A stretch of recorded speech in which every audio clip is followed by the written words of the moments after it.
Hey guys, welcome to session number 17 of the Trailer Music Composers Podcast. One man with one microphone, and he's still got to decide whether he prefers white chocolate or dark chocolate. Welcome to the Trailer Music Composers Podcast. Hey guys, welcome to another episode of the Trailer Music Composers Podcast. Now this one's a little different because I am really chuffed to have my first guest on, and even better, it's one of my students from the Trailer Music School. His name is Espen Haagensli, and he recently got his first placement with Mammoth Audio as a direct result of his partaking in these courses and briefs that we do. And he's a very talented composer, really nice guy, works really hard, really fast. I'm really excited to hear his story and hear how he goes about it. So, without further ado, here we go. Right, guys, I have the honour of introducing you to one of my students and co-composers as well. His name is Espen Haagensli. Espen, say hello. Hello. Right, now, what I would like to do is I'd like to start off with a silly question, because I think silly questions are always good to get everyone loosened up and a little bit more relaxed, because, you know, interviews can be a bit weird. So here we go. The question is this. If you were an instrument, what would you be and why? That's a good question. Thanks, man. I want to say a cello. Yeah. Why?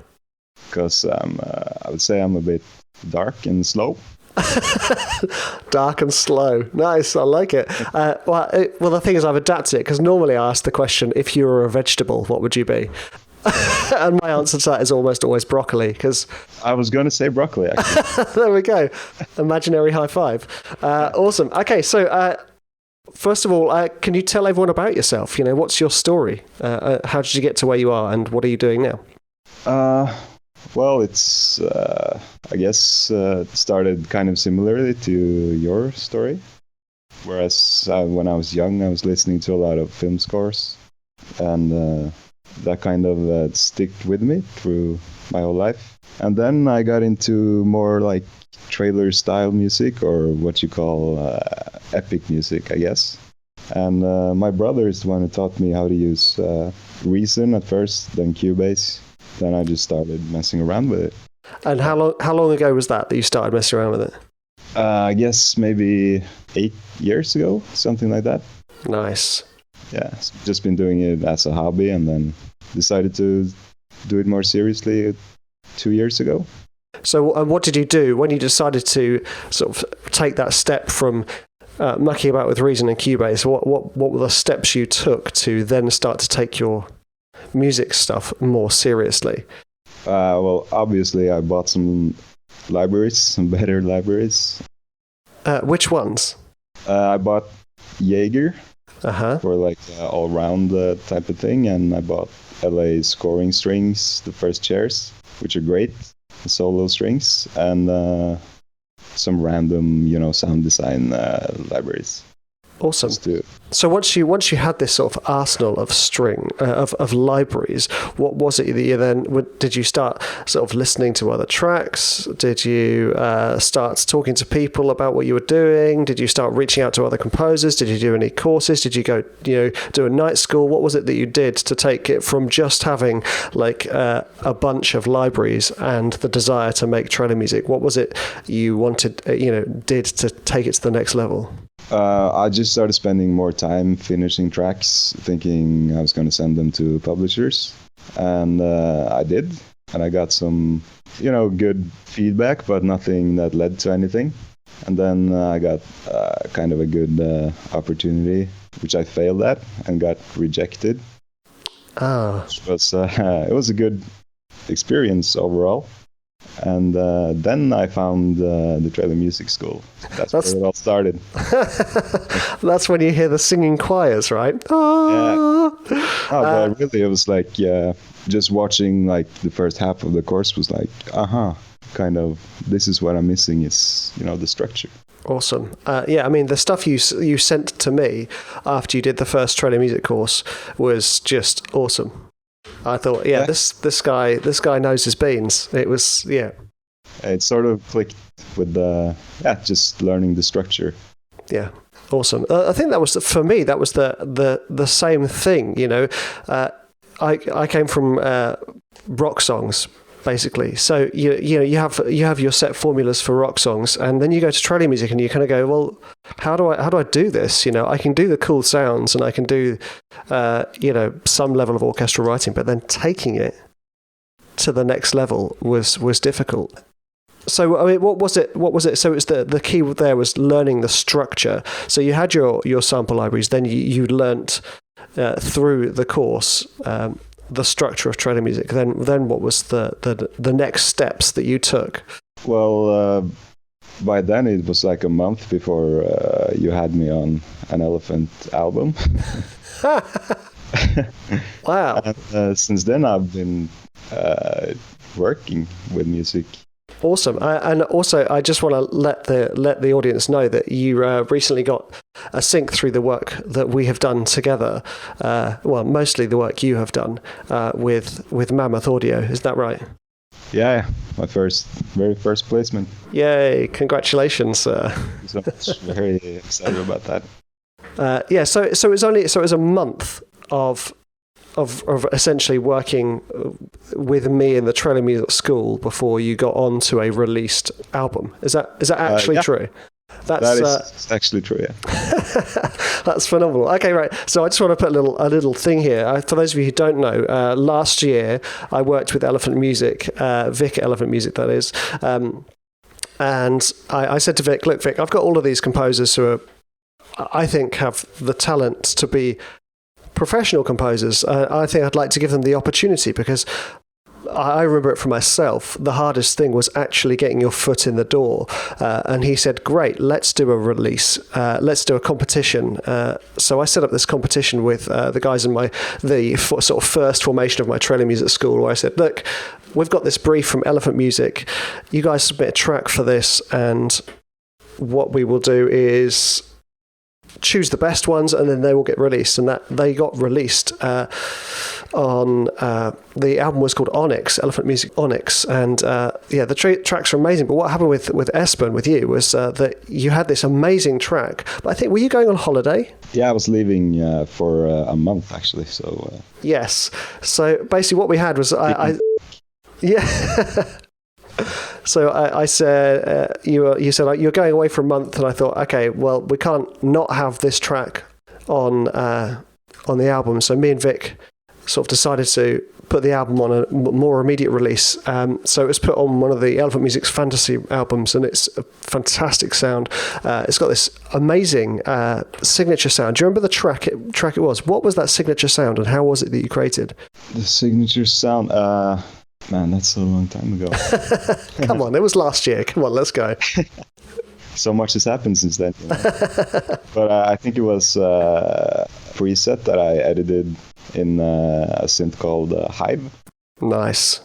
See, that's the wonderful thing. I mean, this is actually one of those arguments for buying and collecting digital instruments, because actually sometimes just having a decent preset is enough to make your track stand out, and that was a well-structured, well-developed track, and it had this sort of, it was almost like a Jurassic Park dinosaur wail, wasn't it? Yeah, that's right. It was awesome. So obviously you then got released. Now the thing I want to kind of highlight to those guys listening is Espen showed me such nice manners, and you were so nice to email. Now, I think this is really important and often overlooked. Everyone's always like, how do I make my track sound better? How do I do this? How do I mix it like this? How do I get my track to sound louder? And everyone overlooks the fact that actually often one of the things that's really important as a composer, and actually across any career, is to be a nice guy. And to be nice to work with, and you've always been nice on the emails, whenever I've been in touch with you, and it's been a pleasure. And that's why it's kind of go, oh great, let's get Espen involved. Obviously not just that, it helps that you're incredibly talented and you do produce amazing work very quickly. But yeah, I just wanted doff my hat to you, sir, because you've always been very nice to work with. Oh, that's good. Good to know. Right, I just want to so go back to your story a little bit. So you got released on this Elephant Music album after only a month after signing up to my trailer music school. So what happened then? Because you've done a lot since then. Yeah, I would say I was pretty lucky that I actually came across the school maybe just a couple of weeks before this brief that you guys put together. So, which also gave the sense that everything happened very, very quickly. Yes, and for a reason. Well, after that, I went away for a while, and then when I came back, we had been talking on email, and I got on this horror album that you were releasing, which was a lot of fun. And the cool thing is that pretty much everything I've done for you guys has been a first, because I was only doing kind of the big epic stuff before, and then every brief has been something different that I've never done before.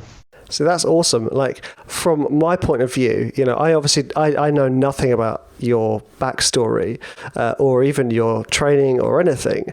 So when I send you these briefs and then you send me the tracks back, it does not at all sound like these are your first attempts at horror cue or your first attempts at inspiring piano.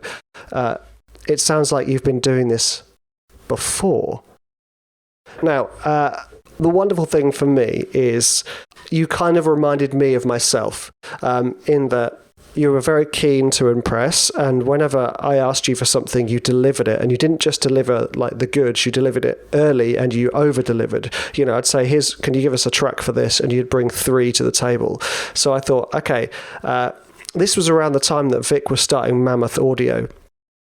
Yeah. And I said, hey, let's get a track, let's get some albums together. I think it was just one album actually at the time. Let's get an album of piano stuff because Vic wants some stuff for Mammoth. Let's get this album together and bring it to the table for Mammoth. So Espen delivered like 20 tracks in the end, was it?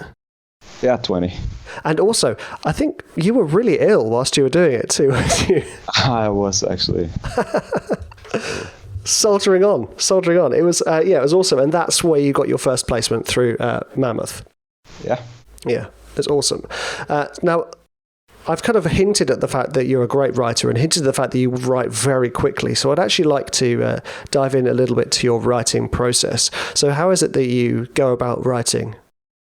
I haven't given it that much thought, to be honest. I sort of just start playing around on the keyboard until I find, maybe a chord or like a arpeggio, just a note maybe. And I just build from there. It's not a very complicated process. I sort of, at least when you have a brief, you know what you're going for. If, say, I'm doing something for myself, then it might end up being completely different from what I imagined in the beginning. Mate, that's awesome.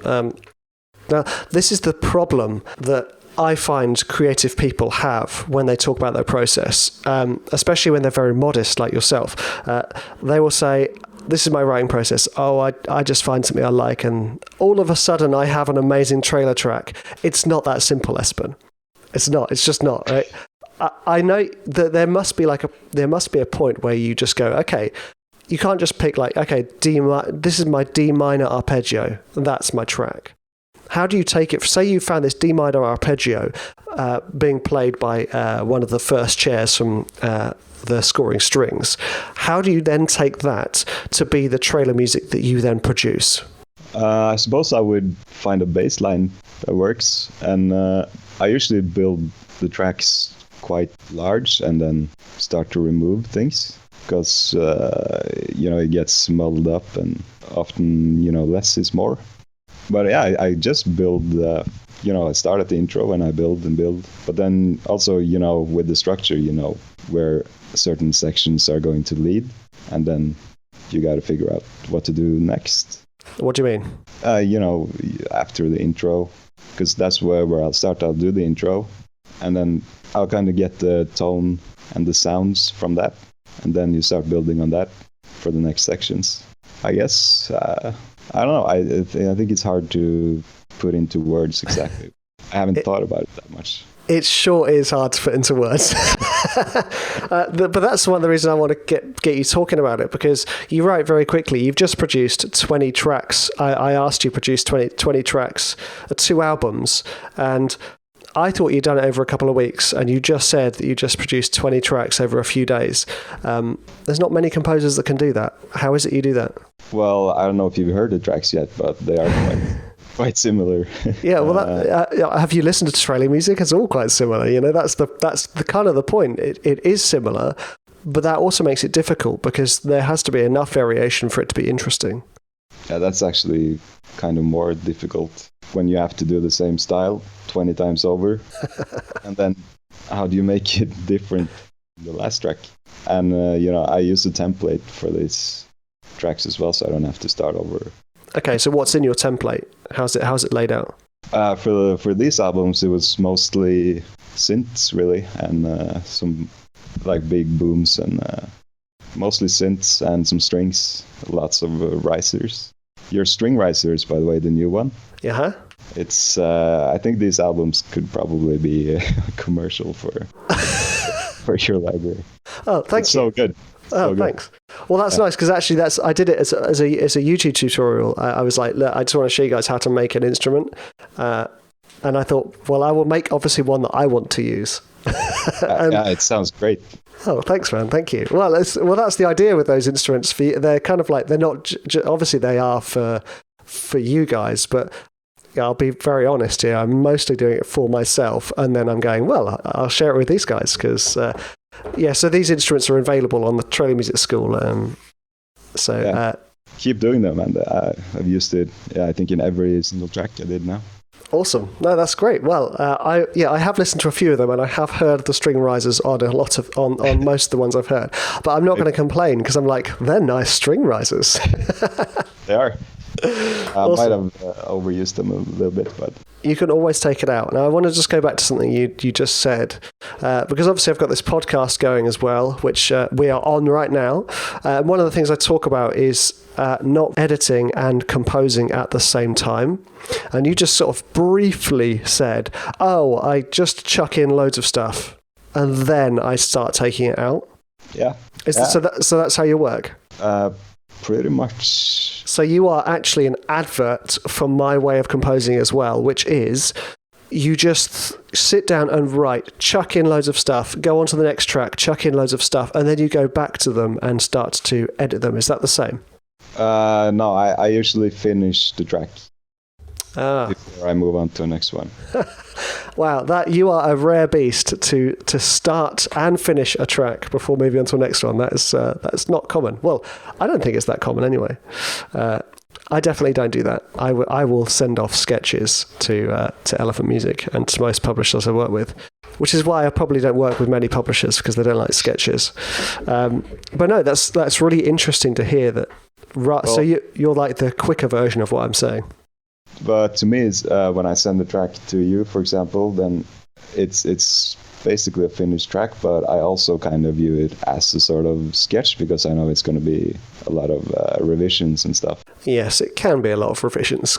Sometimes it's not. Sometimes it's a ton of revisions. And that's the thing with revisions is it's not always like, it's not a reflection of the track's quality.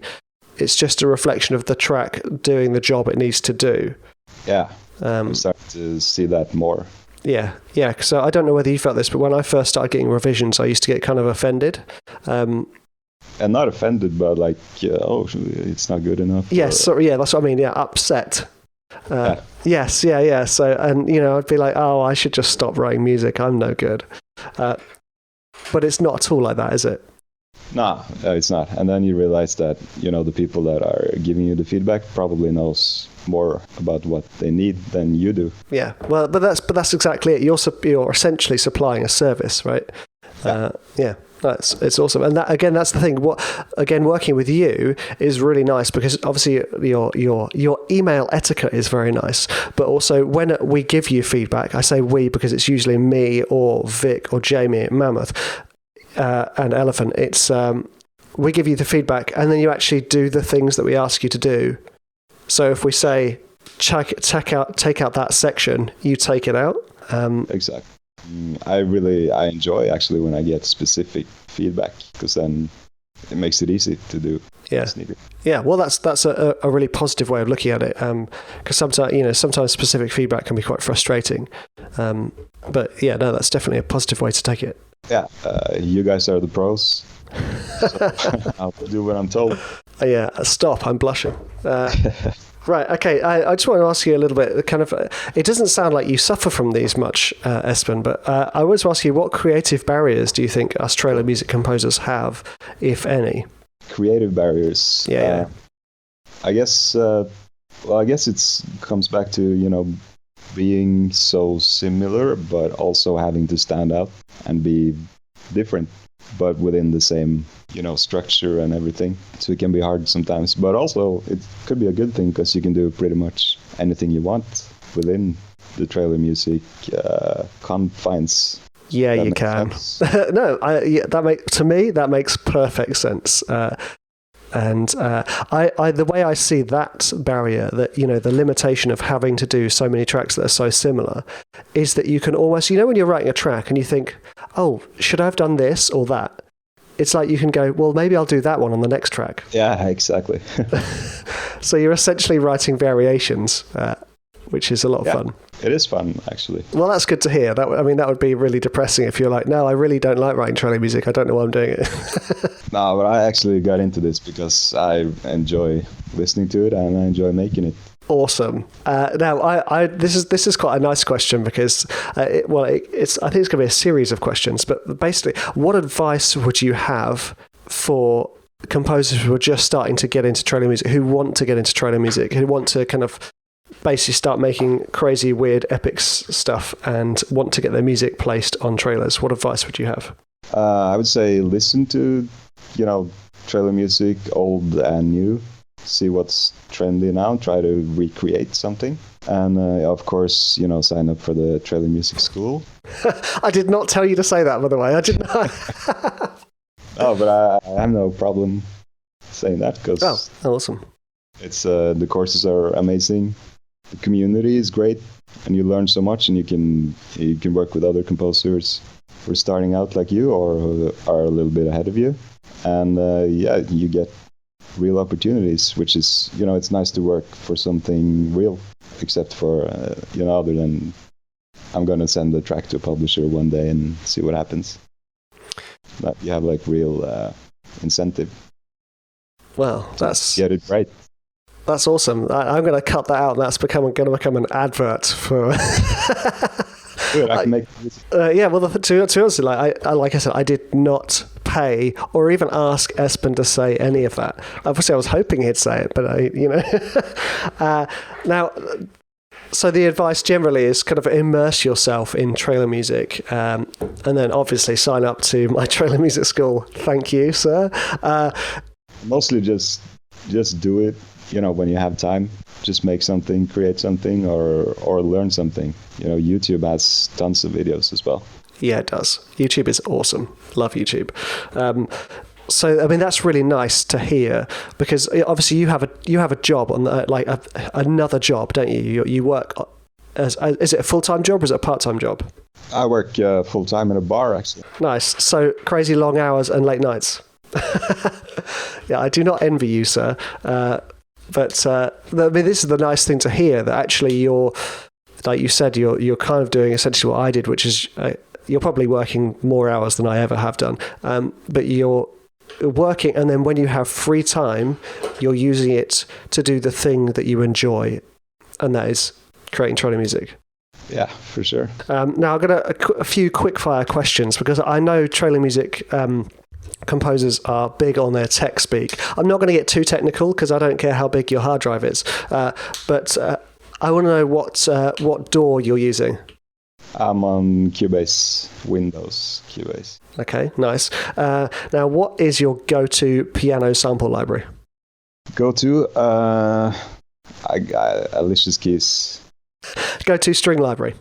Depends a little bit, but for your typical hybrid stuff, I use Jaeger, which is what I have. So I have the first shares of last, but they're more solo. They're really good for horror stuff. Awesome. Go-to brass library? Also Jaeger. Oh. Who's Jaeger by? Audio Imperia. Nice.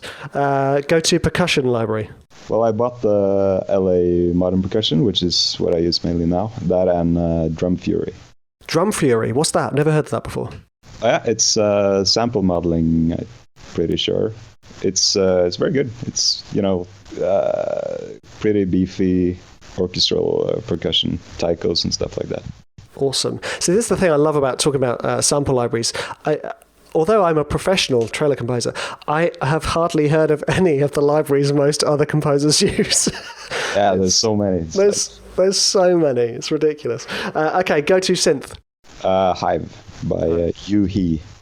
Okay, yep. And go-to effects plugins. You can name 3 for this. 3? Yeah. You count reverb as an effect? Oh yeah, big time. Yeah. I use one called BX Rooms, which I really like. It's by I got it from Plugin Alliance. Yep. Other than that, I use Decapitator and by Sound Toys.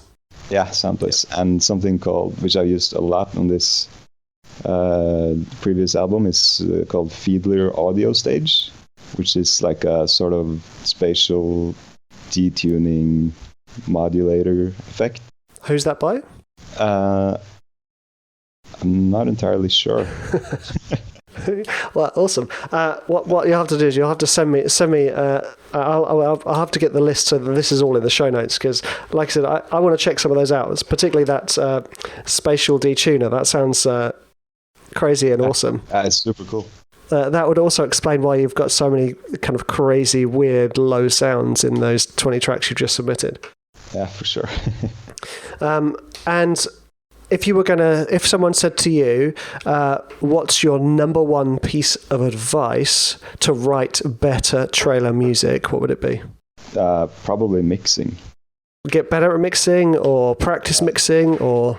Practice mixing so you can make less sound like more. Awesome. Right. So thank you so much for taking your time to talk with me, and obviously the guys are all listening, guys and girls, come on. So yeah, thanks for taking your time, and thanks for sharing all that information. It's really nice to hear your story. Is there anywhere that anyone can get in touch with you if they want to? Like Facebook or my email. Awesome. Thanks, man. Right, now, I hope you got a lot out of that interview. I certainly did, because it's so nice to hear the way other people write, and also the way other people view their writing. I mean, Espen was obviously, simplifying his innate ability to write music quickly and easily, but it sounds amazing, this whole kind of like generally just throwing a ton of stuff down and then sort of putting it to the structure that he learned through the trailer music school and all his years researching trailer music, and then sort of adjusting it and then sending it off as a finished track, which is great. I mean, that's a slightly different way I work, which is, like I said, just chucking it all down and then sending it off the sketch before I even think it's finished, which, maybe I shouldn't do all the time, but hey. Yeah, and it was just, awesome, and I hope you enjoyed it. I hope you got a lot out of it, and I really, really appreciate you taking the time to listen to this podcast.